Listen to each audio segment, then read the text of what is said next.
같은 날 조사한 건데 결과가 너무 다릅니다. 이 여론조사 뭐가 진실인 건지 아는 기자 정치부 이준성 기자 나와 있습니다. 정말 이제 오늘 조사 이후엔 사실 공표가 금지돼서 선거가 코앞인데요. 조사가 너무 들쑥날쑥해요. 네, 같은 기간 조사한 건데요. 여론조사가 박빙인 것도 있고 어느 조사는 10%포인트 이상 차이 나니 헷갈리실 겁니다. 포인트는 하나입니다. 사람이 묻냐, ARS 기계가 묻냐. 조사 기간이 겹치는 서울 여론조사 보시죠.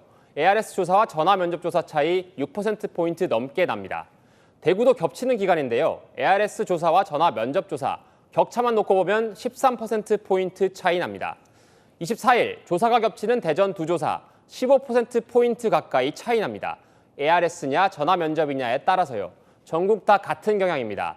ARS 조사는 접전, 전화 면접은 민주당 우위로요. 이 두 조사 방식이 왜 이렇게 차이가 나는 거예요? 결론을 말하면요. 샤이 유권자 때문입니다. 전문가들은 ARS 조사가 샤이 유권자를 반영한다고 말합니다. 사람이 물어볼 땐 답하기 부담스러워도 기계가 물어보면 더 편하잖아요. 선거에 따라 샤이 보수, 샤이 진보일 때가 있는데 이번엔 샤이 보수가 존재하는 건 맞아 보입니다. 전국적으로 ARS에서 국민의힘 후보에 더 유리한 결과들이 나오고 있으니까요. 야, 아무리 그렇다 쳐도 이 선거가 코앞인데 두 조사 방식에 따라 이렇게 차이가 큰 기억이 전 잘 없거든요. 한 전문가는요, 이번 선거의 샤이 보수가 폭도 깊고 양도 많다고 했습니다.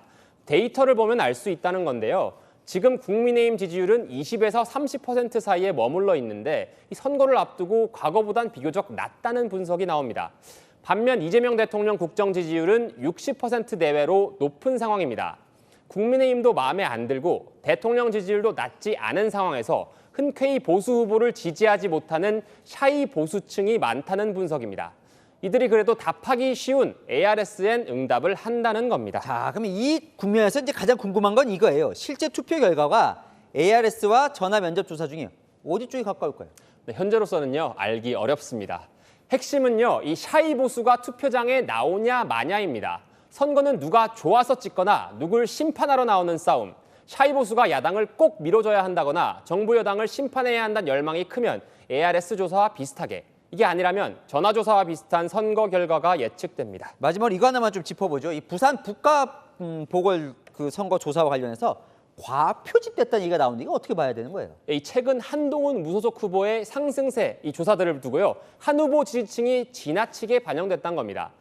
토요일이었던 지난 23일 6시간 만에 마무리된 조사를 예를 들고 있는데요. 이렇게 빨리 마무리됐다는 건 한 후보 지지층이 기다렸다가 답했다는 겁니다. 전문가들, 이례적으로 빨리 조사된 건 맞다고 합니다. 응답률도 11.8%로 ARS 조사치곤 높았고요. 하지만 과표집으로 단정하는 건 어렵다고 했습니다. 이 부산 북갑의 유권자 약 12만 명 중 임의로 500명 정도를 추출한 조사에 특정 집단이 더 반영되는 건 어렵다는 겁니다. 다만 토요일 하루 오후 시간대에만 진행된 조사인 만큼 다양한 계층이 반영되지 않을 수 있다는 분석은 나옵니다. 잘 들었습니다. 아는 기자 이준성 기자였습니다.